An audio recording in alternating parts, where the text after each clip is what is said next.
The dining room at Branscombe Hall held its candlelight, the way old houses hold their silences, completely, without apology. Charlotte Branscombe, Viscountess Branscombe, sat at the long mahogany table with her husband on her left and her son on her right. And the evening was as ordinary as any evening in 4 years of marriage could be. Oliver was talking about a horse. He had been talking about the horse for the better part of 10 minutes, with the specific, relentless enthusiasm of a 9-year-old who had recently discovered that horses had opinions, and that the opinion of the bay gelding in the lower paddock regarding mud was both forceful and inconvenient. Adam was listening. Genuinely listening, Charlotte noticed, not performing attention. And the candlelight moved across his face in a way that made him look, for a moment, younger than his 38 years. She reached for her wine. She set the glass down again. She said, almost as an aside, the way one mentions the weather or a letter from a cousin, that she had run into someone at the village shop that morning. A Miss Crewe who had introduced herself as an old friend of Adam's, and who had asked very particularly to be remembered to him. The wine glass in Adam's hand cracked. It was not a dramatic sound. It was a small, precise sound. A thin report, like a knuckle struck against a door. And then there was a thin red line across his palm, and a slow dark stain spreading through the white of his cuff.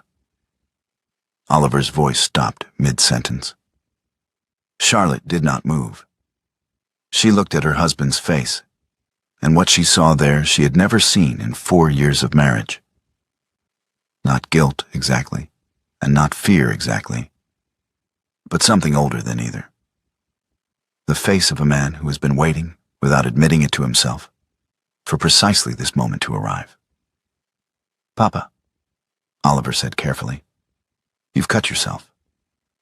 "So I have," Adam said. His voice was entirely steady. That steadiness, Charlotte thought, was the most frightening thing she'd seen all evening. She rose from her chair and went to the sideboard for the linen. She took Adam's hand, he let her take it without resistance, and she pressed the cloth against the cut, which was shallow and already slowing. Oliver watched with the solemn attention of a child who understands that something is happening that is not about the cut. Charlotte met his eyes across the table. "Finish your supper," she said. "There is apple tart." Oliver finished his supper. He ate his apple tart. He did not mention the horse again. 2 hours later, with Oliver in bed and the house settled into its nighttime quiet, Charlotte sat in the library across from her husband. She had washed his hand herself, upstairs, in the basin on the washstand, without speaking. She had wound clean linen around the cut and tied it neatly. Adam had watched her do it with the expression of a man who understands he is being given a kindness he has not yet earned, and who is not certain he deserves the grace of receiving it without comment. Now she closed the library door and stood for a moment with her back against it, and then she walked to the chair across from his and sat down and folded her hands in her lap. "Who is Miss Crewe?" she asked. Adam looked at the fire. "An old engagement," he said. "Broken before I knew you. 5 years before." "When did you last see her?" He did not answer immediately. The fire moved. A log settled. Charlotte watched his hands, the bandaged one resting on the arm of the chair, the other very still against his knee. "Adam," she said. "Charlotte, when did you last see her?" He looked at her then, and she saw it again. That older thing, beneath the composure he wore so well. "I will explain everything," he said. "I want to explain everything, but I need—" "Why is your hand still trembling?" The question was the last of the three, and it landed differently from the others. Not because it was harsher, but because it was the most precise. because it named the thing neither of them had named yet, which was that the trembling had nothing to do with the cut and everything to do with what had caused it. Adam closed his eyes briefly. When he opened them, his voice had changed. Not louder, not harder, but stripped of something. The careful management he applied to everything he said was gone. Her name was Vivian Crew, he said. We were engaged when I was 32. My uncle, the one who held the mortgages on the Hertfordshire property before I inherited, he required me to end it. He had identified a more advantageous alliance. I did what he asked. He stopped. The new alliance collapsed within the month. A family scandal. Vivian had already gone. She had lost her social standing when I broke the engagement, and there was nothing left for her here. He stopped again, and this time the pause was longer. Charlotte waited. I will tell you the rest, he said. I want to tell you the rest. But I need you to know first that I did not come to you with this secret deliberately concealed. I believed, when I asked you to marry me, that it was a closed chapter. That she was... He stopped. That she was what? He did not answer. And that silence, precise, deliberate, shaped by something he was choosing not to say, was its own kind of answer. Charlotte looked at him for a long moment. Then she stood, smoothed her skirt once with the flat of her hand, and said, in a voice from which she had removed everything unnecessary, Oliver and I will leave for my sister's house in Bath in the morning. I will return when you are prepared to answer all 3 questions in full. She did not wait for him to respond. She crossed to the door, opened it, and went upstairs. Adam sat alone in the library until the fire burned itself out, and he did not move to rebuild it.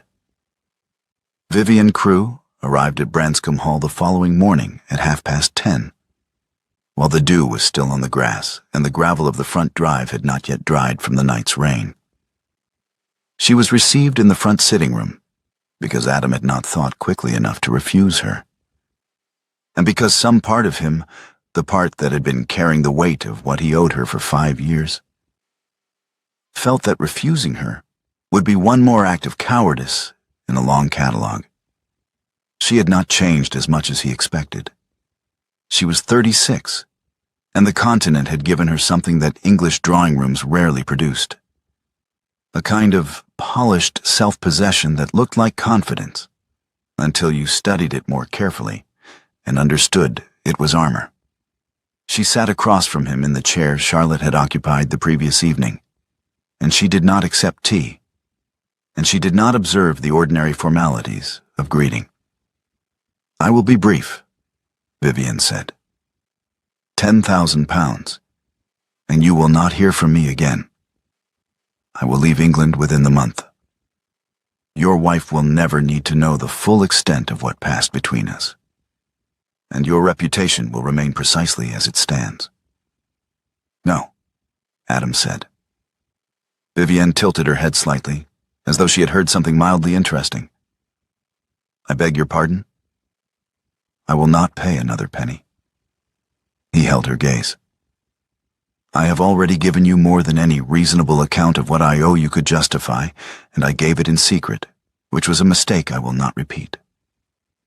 I am not going to pay you £10,000, Vivian. Then I will go to your wife, Vivian said pleasantly, and to Lady Marchant, and to Mrs. Forsyth, and to anyone else who will listen. I have a version of events that is, let us say, carefully constructed. It will not be pleasant for either of you. I expect it will not, Adam said.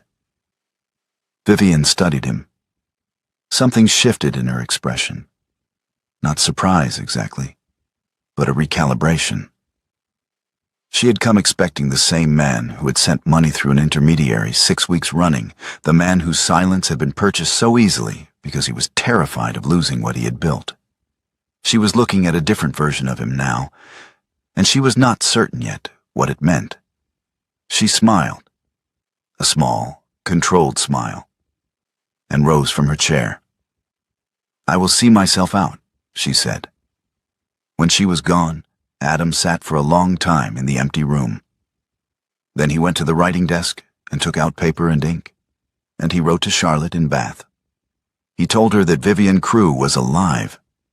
He told her that Vivian had come to the house and made direct financial demands and had threatened a public campaign if those demands were refused. He told her the situation was considerably more serious than he had indicated in the library, and that she deserved to know this before it went further. He did not tell her about the 6 weeks of payments. He sealed the letter, addressed it to her sister's house on Queen Square, and sent it by morning post. He sat with the omission for the rest of the day, and the omission sat with him. Charlotte received the letter on the 3rd morning after her arrival in Bath. She read it at the writing table in her sister Margaret's small morning room, while Margaret moved quietly in the background, pretending to arrange flowers and not reading Charlotte's face. Charlotte read the letter twice, set it face down on the table, and sat for a moment with her hands flat on the wood. Then she drew a fresh sheet of paper toward her and wrote to her late father's solicitor in London, a Mr. Hale, who had handled the Penrose estate for 30 years and who knew, better than anyone, how to locate information that other people preferred to keep unfound. She wrote to her cousin Eliza in Paris, asking a specific question about a specific name. She wrote to a Captain Forsyth, who had served briefly with Adam during his military commission, and who had, on 2 separate occasions over the years, made remarks about Adam's past that he had immediately retracted when he noticed Charlotte listening. She did not cry. She did not discuss any of it with Margaret, who was kind and well-meaning, and who would have offered comfort when what Charlotte needed was clarity. She went to bed at a reasonable hour and lay awake in the dark, cataloging what she knew and what she did not, and making a mental list of the precise shape of the space between those 2 things. Oliver, who was resilient in the way of children who have already learned that adults sometimes need to travel unexpectedly, spent his days with Margaret's daughters and came to dinner each evening with grass stains on his knees and detailed reports on the progress of a marble tournament that Charlotte followed with genuine attention because Oliver's voice, describing the arc of a glass marble across a flagstone courtyard, was the clearest thing in her days. 11 days passed. On the 12th day, a note arrived from Adam. He was in Bath, he said. He had taken a room on Queen Square. He did not ask to see her. He simply told her he was there. Charlotte did not send word. She did not receive him. She went about her days in the same methodical way she had gone about the previous 11, and she did not look out the window at Queen Square. Or at least she told herself she did not.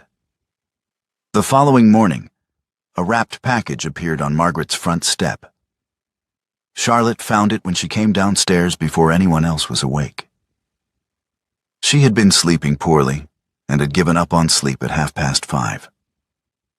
The package was wrapped in brown paper and tied with the kind of plain string one finds in a country house, not a London shop, and there was no note.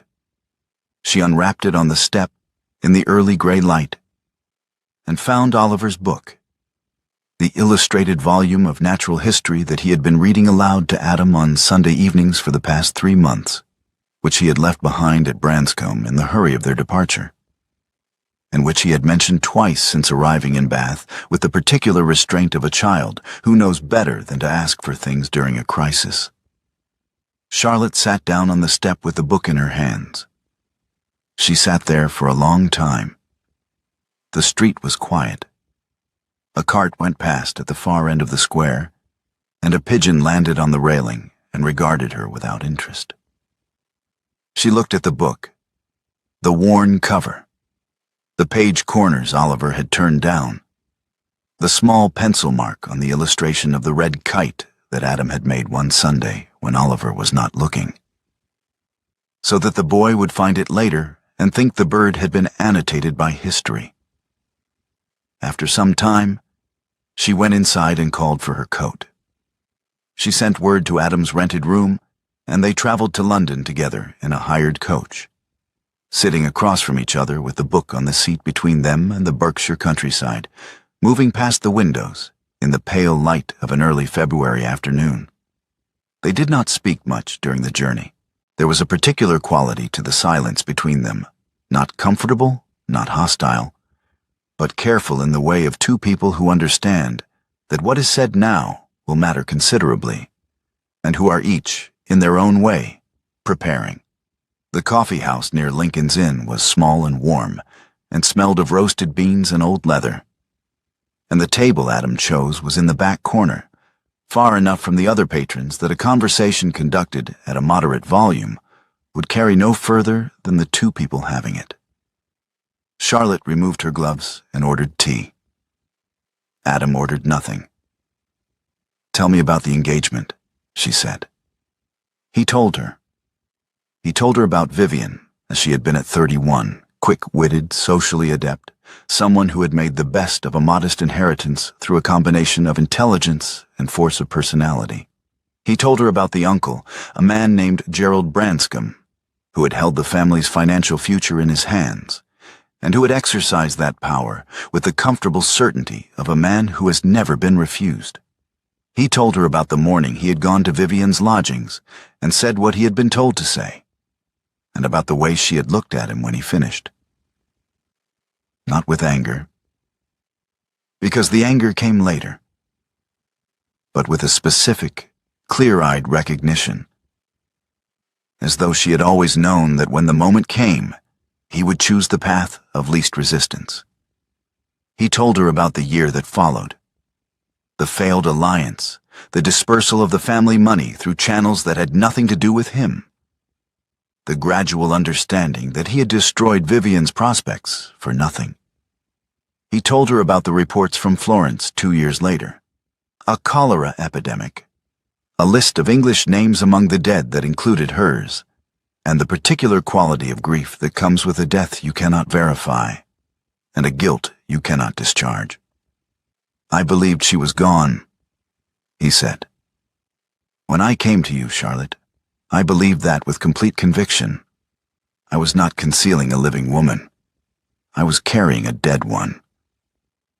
Charlotte had not interrupted him once. She looked at her tea, which had gone cool. Then she reached across the table and placed her hand briefly over his. Not a gesture of forgiveness, not yet, but something more precise than that. An acknowledgement that she had heard him, that she was still present, that she had not yet decided what this meant. "I need the rest of it," she said. He looked at her. "There is more," she said. "I can hear it. Whatever you have not said, I need that too when you are ready to say it."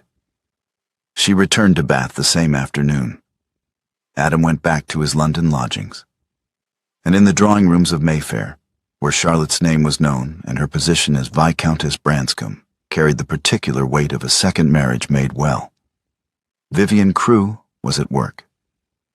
She had called on Lady Marchant twice in the past week. She had attended 2 afternoon gatherings where the right people were present, and she had said, carefully, with the wounded dignity of a woman who has been wronged and is too refined to say so directly, just enough to plant the question of Adam Branscombe's character in the minds of the women who shaped the social weather of the season. The letter from Paris arrived on a Tuesday, forwarded through Eliza's solicitor to Mr. Hale in London, and then by fast post to Bath. Charlotte opened it at the writing table in the morning room while the fire was still being laid, and she read it in the thin winter light coming through the window. It was thorough. Eliza's solicitor had been thorough in the way of men who understand that thoroughness is the only form of kindness available in certain situations. The letter detailed debts outstanding in Paris, substantial ones, accrued across 4 years. It named 2 husbands, a Monsieur Devereux, who had died 18 months after the marriage of causes the letter described with careful neutrality, and a Signor Castellano, who had died 11 months after his. Both men had been considerably older than Vivian. Both men had possessed considerable fortunes, and both fortunes had been found, upon examination, to be considerably diminished by the time of their deaths. The letter outlined, in the measured language of legal documentation, a pattern that stretched across 4 years and 2 countries, and that bore the clear shape of something deliberate. Charlotte read it twice. She sat with it for a moment, and then she wrote a single line on a fresh sheet of paper, folded it, and called for the night rider. She wrote, "Come tomorrow," all of it this time. Adam arrived at dawn. He came to the door of Margaret's house before the household was fully awake, and Charlotte received him in the small sitting room at the front, where the fire had just been lit and the room still held the chill of the night. She did not offer him tea. She handed him the Paris letter and watched him read it. He read it once. He set it on the table between them. He did not look at the fire, and he did not look at his hands. He looked at her. "6 weeks," he said, "before I told you any of it. I knew she was alive for 6 weeks before the evening at dinner, and during those 6 weeks I was paying her. Through an intermediary, a man in London who passed money to her in exchange for her agreement to leave the country." He stopped. He drew a breath that was not quite steady. "I told myself I was protecting you. I told myself that if you knew, you would leave, and that the marriage we had built, the life Oliver has, would be destroyed. I told myself the payments were manageable, and that she would go." He stopped again. She didn't go. She took the money and she used the 6 weeks to build her position here, and my silence was the thing that gave her the time to do it. Every payment was a piece of leverage I handed her voluntarily. The sitting room was very quiet. Outside, a cart horse went past on the street, and the sound of its hooves faded into the ordinary morning. Charlotte did not speak for a full minute. She sat with what he had said and let it settle into its full shape. And she did not look away from him. And she did not give him the comfort of her expression, telling him how she felt before she was ready for him to know. Then she reached across the table and took his right hand, the bandaged one, still faintly marked beneath the healed skin, and she held it against her cheek. His hand was cold from the morning ride. She held it there until she felt the cold leave it. "From this point," she said, "we act together, or we do not act at all." He did not speak. He turned his hand slightly against her cheek, a small movement, barely perceptible. And then she lowered his hand and released it and said, "We have work to do. Tell me everything you know about where her debts are held." They worked for 3 weeks, not from the same roof. Charlotte had established that as a condition, and it was a reasonable one, and Adam did not contest it. But from a shared purpose that was, Charlotte recognized, something new in their 4 years of marriage. They had been companions. They had been kind to each other. They had been, in all the ways that mattered to the people who observed them, a well-matched pair. But they had never worked together on something that frightened them both. And the difference between companionship and partnership, she was discovering, was exactly this: the willingness to be frightened in the same direction. Adam identified a small property outside Hertfordshire, a farmhouse and 12 acres that had come to him through the same uncle whose interference had started all of this. He arranged its sale. The sum it produced was set aside in a separate account to discharge what he genuinely owed Vivian. Not the £10,000 of extortion, but the real debt, the one that predated all of this. The loss she had suffered when the engagement was broken and her standing destroyed, calculated honestly and set down in writing by Mr. Hale. Charlotte located Mrs. Kemble through Eliza's network, a cousin of Vivian's, who had watched the two Paris marriages from a distance, and who had, for reasons of her own, reached the point at which silence felt like complicity. Mrs. Kemble agreed to provide a written statement. Her statement confirmed the pattern the Paris document suggested, and added 3 specific instances of financial manipulation that the legal records could only imply. Mr. Hale obtained certified copies of the Paris records and had them witnessed by 2 officers of the court. The morning before the Cavendish ball, Charlotte and Adam sat at the table in the small London house she had taken for the week, with the documents arranged before them in the order in which she intended to use them. The fire was good. The light through the windows was the thin, clear light of early March. They had been through the papers twice already, and Adam had gone through them a 3rd time on his own the night before, and there was nothing in them now that surprised either of them. Adam stood to go. He reached for his hat and coat. Charlotte stood with him, and as he turned toward the door, she stopped him. One hand flat on the lapel of his coat, not pulling, just present. "When this is finished," she said, "I need to know that you will be a husband who tells me everything. Not only the things that are easy, the things that frighten you." He looked at her for a moment, not the careful, managed look she had known for 4 years, but the open one she had first seen the night the glass cracked. "Yes," he said. She kissed him once, slowly, with her hand still against his lapel. It was not the careful kiss of a woman who has made a practical decision about marriage. It was the kiss of someone who has chosen, with full knowledge of the cost, to choose again. Adam stood very still for a moment after she stepped back, as though he needed a moment to locate himself. "Go," she said. "Sleep. Tomorrow we end this."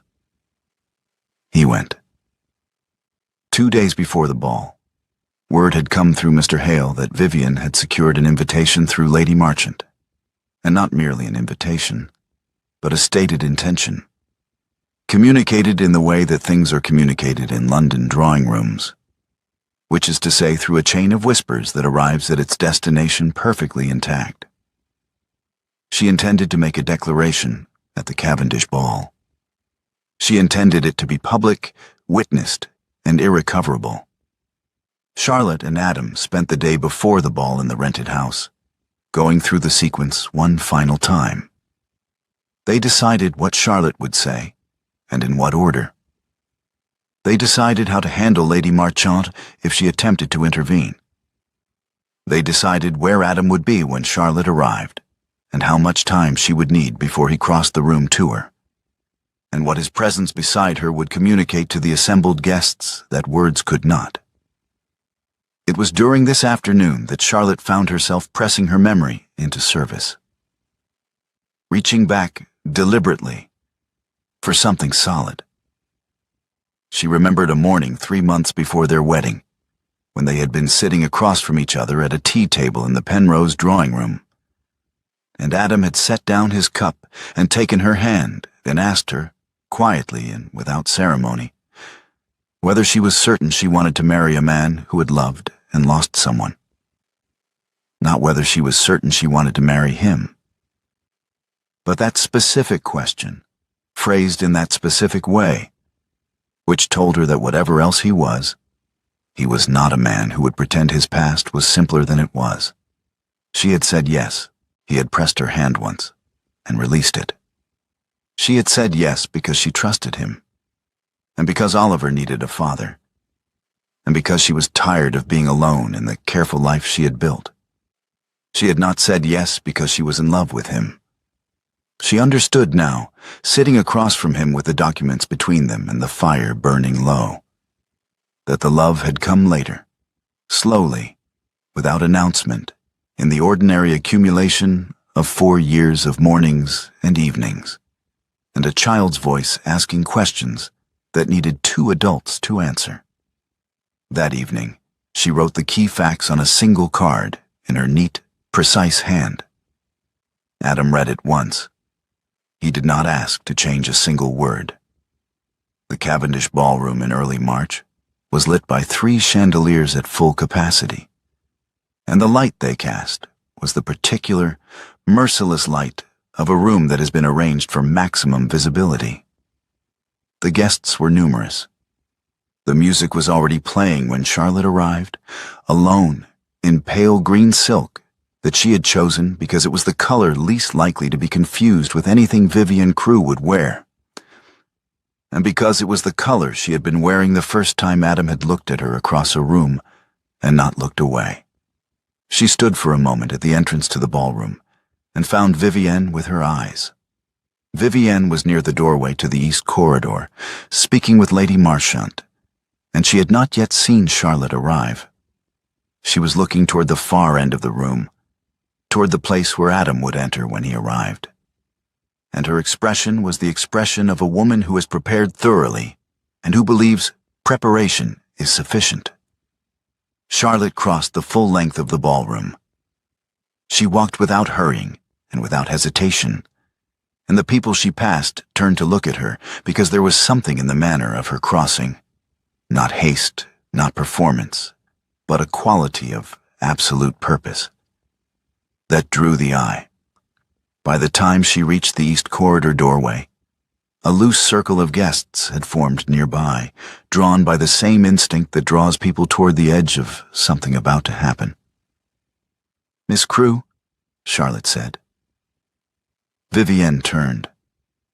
For a fraction of a second, a very small fraction, quickly controlled, something moved across her face that was not composure. "Lady Branscombe," Vivian said, and her voice was warm and entirely steady. "How unexpected." "I have a few things to say to you," Charlotte said, "and I would prefer to say them now, before this evening goes any further in the direction you intend." She spoke quietly, at the volume of a private conversation, which meant that the nearest guests could hear every word without appearing to listen. "You have outstanding debts in Paris. I have the figures, and they are specific. You have been twice widowed in circumstances that a Paris solicitor has documented with considerable care. You have spent 6 weeks cultivating this city's hostesses with a version of events that is designed to look like an injury and function as a weapon." Vivian's smile remained precisely where it was, but its quality changed. It became the kind of smile that is held in place by will rather than feeling. "I am going to pay you," Charlotte continued. "The legitimate debt. What my husband genuinely owes you for the broken engagement, for the loss of your standing, for the damage done to your life when he made the wrong choice under his uncle's pressure. That sum has been calculated honestly, set down in writing, and will be paid in full before dawn, witnessed and recorded at Lincoln's Inn. You have my word on that, and my name on the instrument alongside his." She paused. The nearest guests had stopped pretending to do anything other than listen. "But I will not pay a single penny beyond that sum," Charlotte said. "Not the 10,000 you demanded at Branscombe, not anything your solicitor invents between now and morning, not 1 shilling of the manipulation, because that is what it is, and we both know it." Vivian opened her mouth.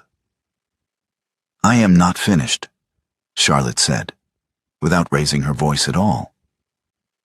Vivian closed her mouth. Charlotte turned slightly, so that the circle of guests was addressed as naturally as if she had planned to speak to them from the beginning, which she had.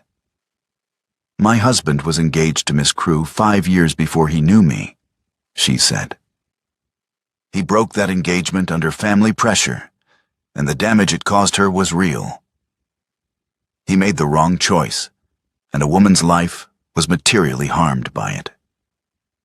He has spent the years since carrying that debt, and he has been carrying it imperfectly, in silence, in secrecy, in the particular way that men carry guilt when they are more afraid of their own conscience than of the truth. She did not look away from the circle. What he and I are doing now is addressing that debt honestly and on the record. What we are not doing is submitting to a campaign that has nothing to do with justice and everything to do with the debts Miss Crew accumulated across 4 years in Paris and 2 marriages that left their husbands considerably poorer than she found them. The silence in the immediate vicinity of the East Corridor was absolute. Vivian's smile was gone. In its place was something Charlotte recognized from the Paris documents.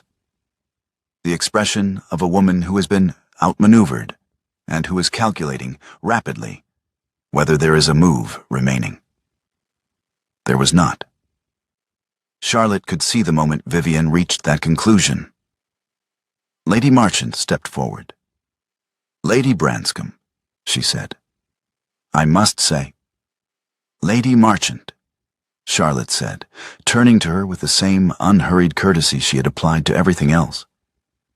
"I am curious whether you are aware that the invitations you have been issuing this past fortnight have been issued to a woman with outstanding warrants in Paris. I suspect you were not. I suspect you would prefer to have known." She held Lady Marchant's gaze for a moment.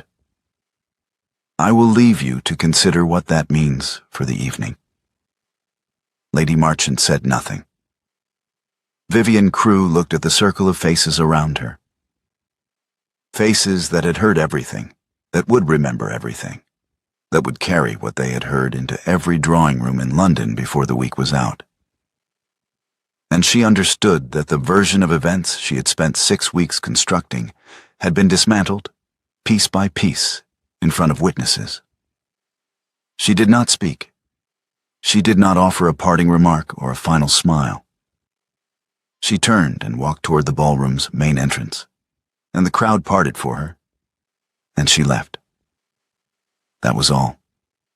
There was no dramatic exit.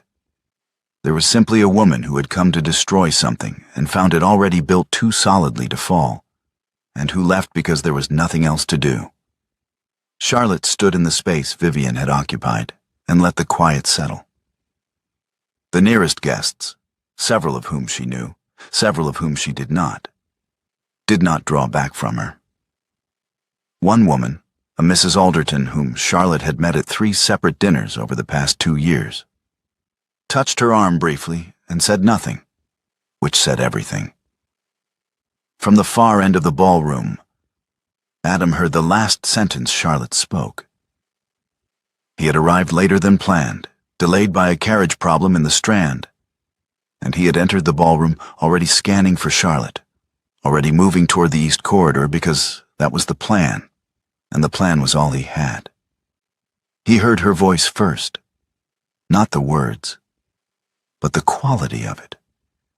That particular steadiness she produced when she was most frightened and most determined simultaneously. And then he heard the words, and then the silence. And then he was crossing the room. He reached her side and stood there. He did not speak. He did not put his arm around her, or take her hand, or do anything that might suggest she needed support that she had not already provided herself. He simply stood beside her, in the chandelier light, in the circle of guests who had watched everything, and let his presence say what words could not. That he was there, that he had heard, and that he was not going anywhere. They remained in the ballroom long enough for the nature of the evening to establish itself among those present. They spoke to Mrs. Alderton. They spoke to 2 other couples. The music continued. The evening continued. And the assembled guests, who had watched a Viscountess manage the worst without flinching and pay a genuine debt without being extorted into it, arranged themselves around her and not against her, because that is what people do when they have watched someone behave with more courage than they expected. Before sunrise the following morning, Charlotte and Adam sat at a narrow table in a room at Lincoln's Inn, while Mr. Hale spread the document between them. It named the sum. It named the purpose. It bore the date, the witnesses, and the signatures of both Adam Branscombe and Charlotte Branscombe written in the same ink on the same line. "That is the last of it," Mr. Hale said, when the ink was dry. "Yes," Charlotte said. "It is?" They walked out into the pre-dawn street together. London was gray and cold and almost entirely quiet. And the lamps were still burning on the corner, and Charlotte's breath made small clouds in the air. Adam offered his arm. She took it. They walked to the end of the street and stood for a moment at the corner, and neither of them said anything. Because there was nothing that needed to be said that had not already been said, or done, or signed and witnessed before a solicitor in a room that smelled of old paper and finished business. 3 days later, they returned to Branscombe Hall. Oliver was already there, brought up from Bath by Margaret, who had delivered him with the efficient affection of a woman who has understood more than anyone told her and has chosen to express that understanding through practical action. He met them in the drive with the information that the Bay gelding had developed a new opinion, this time regarding the feed bucket, and that the opinion was both forceful and inconvenient, and that he had personally negotiated a compromise that he considered satisfactory to all parties. Adam listened to this report with complete seriousness. Charlotte watched his face while he listened.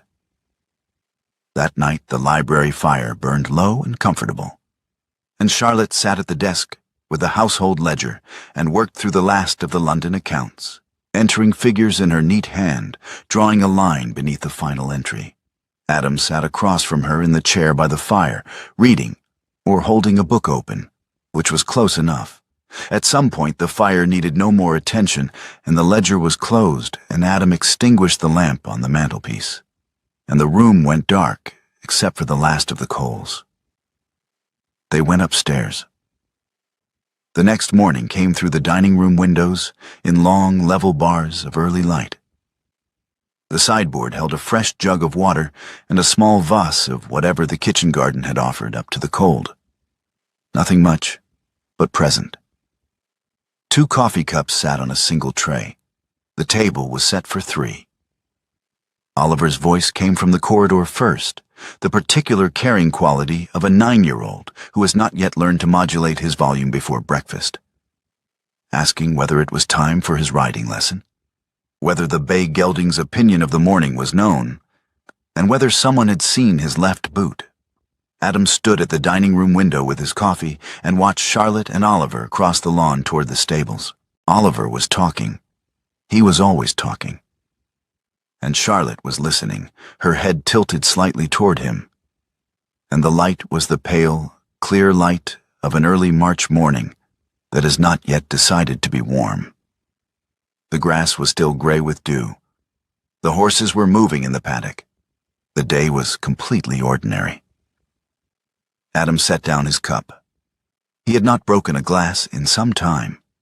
He had not, he realized, been waiting for anything in some time. Not for news from London, not for a letter from an intermediary, not for the particular silence that follows a secret held too long in a small space. The house behind him was full of its ordinary sounds. A door, a step on the stair, the distant voice of the cook giving instructions to someone in the kitchen. He was, for the first time in 5 years, a man with no closed door inside himself. Every room was open. Every window let in light. It was not comfortable in the way that concealment is comfortable. That narrow, temporary, provisional comfort of a man who has avoided a reckoning for another day. It was something else entirely. The particular ease of a man who has nothing left to protect except the things that are actually worth protecting. And who knows, finally, the difference between the two. Oliver reached the paddock fence and climbed the first rail and called something back toward the house, and Charlotte turned and looked up at the window where Adam stood and raised one hand. Not a wave exactly, not a summons, just an acknowledgement that she had seen him standing there, that she knew where he was. He raised his hand in return. Then he went to find Oliver's left boot.